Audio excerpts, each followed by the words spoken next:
পহেলা June থেকে শুরু হচ্ছে টি-20 বিশ্বকাপের নবম আসর। 20 দলের ব্যাট বলের দীর্ঘ লড়াই শেষে জানা যাবে শ্রেষ্ঠত্বের মুকুট উঠবে কোন দলের মাথায়। তবে আসরের সেরা দলের মুকুটের পাশাপাশি সেরা খেলোয়াড়ের মুকুট কে পাবেন তা নিয়েও রয়েছে বেশ জল্পনা কল্পনা।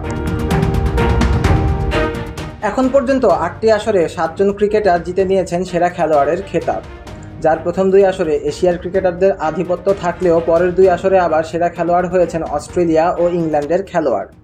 2010 সালে আইসিসি টুর্নামেন্টগুলোর মধ্যে প্রথমবারের মতো শিরোপা জয়ের স্বাদ পায় ইংল্যান্ড। ওয়েস্ট ইন্ডিজে অনুষ্ঠিত হওয়া তৃতীয় টি-20 বিশ্বকাপে ইংলিশদের শিরোপা জয়ে সবচেয়ে বেশি অবদান ছিল কেভিন পিটারসেনের। তাই তো প্রথমবারের মতো শিরোপা জয় করা কোনো ক্রিকেটারের হাতে ওঠে আসরের সেরা খেলোয়াড়ের খেতাব। সেবার আসরের প্রথম 2 ম্যাচে অবশ্য হাসেনি পিটারসেনের ব্যাট। প্রথম ম্যাচে ওয়েস্ট ইন্ডিজের বিপক্ষে 24 রান করলেও পরের ম্যাচে আয়ারল্যান্ডের বিপক্ষে করেন মাত্র 9 রান। তবে পিটারসেনের তাণ্ডব ফুটে ওঠে পরের ম্যাচেই। তৎকালীন বিশ্ব চ্যাম্পিয়ন পাকিস্তানের বিপক্ষে রান তাড়া করতে নেমে 73 রানে অপরাজিত থাকেন এই ব্যাটার। দক্ষিণ আফ্রিকার সাথেও পিটারসেনের ব্যাটে চলতে থাকে রান করার ধারা।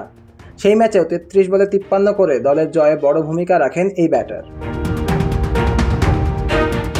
শ্রীলঙ্কার বিপক্ষে সেমিফাইনালের মঞ্চেও হেসেছে তার ব্যাট। 26 বলে 42 রানে অপরাজিত থেকে দলকে ফাইনালে তুলতে তার অবদান ছিল অতুলনীয়।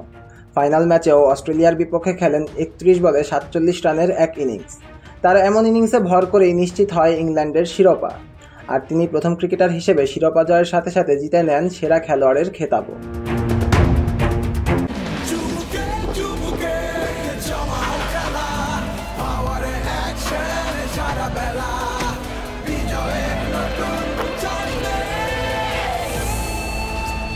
Power চুমুকে action.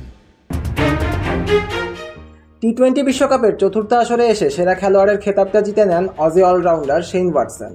শ্রীলঙ্কার মাটিতে অনুষ্ঠিত হওয়া সেই আসর ব্যাট ও বল হাতে স্বপ্নের মতো কেটেছিল ওয়াটসনের। প্রথম ম্যাচ থেকেই বজায় থাকে তার দুর্দান্ত পারফরম্যান্সের ধারা। আয়ারল্যান্ডের সাথে আসরের নিজেদের প্রথম ম্যাচে অর্ধশতক আর 3 উইকেট তুলে নিয়ে ম্যান অব দ্য ম্যাচের খেতাবটা নিজের করেছিলেন ওয়াটসন। ওয়েস্ট ইন্ডিজের বিপক্ষেও ব্যাট বল হাতে ঝড় তুলেছিলেন ওয়াটসন। বল হাতে 2 উইকেট তোলার সাথে ব্যাট হাতে খেলেছিলেন 24 বলে 41 রানের অপরাজিত ইনিংস। ভারতের সাথে ম্যাচে তো আগের 2 ম্যাচের পারফরম্যান্স ছাড়িয়ে যান ওয়াটসন। এই ম্যাচেও 3 উইকেট তুলে নেন তিনি। আর ব্যাট হাতে তার 72 রানের ইনিংসে ধরাশায়ী হয়ে যায় ভারত। দক্ষিণ আফ্রিকার বিপক্ষেও 70 রান আর 2 উইকেট তুলে নেন এই অলরাউন্ডার। তবে শুরুর দিকে এত অতিমানবীয় পারফরম্যান্স করা ওয়াটসন আসরের শেষ ভাগে ছিলেন একেবারে নিষ্প্রভ, যার প্রভাব পড়ে অস্ট্রেলিয়া দলে। সেমিফাইনালের মঞ্চে ওয়েস্ট ইন্ডিজের বিপক্ষে ম্যাচ হারতে হয় অজিদের।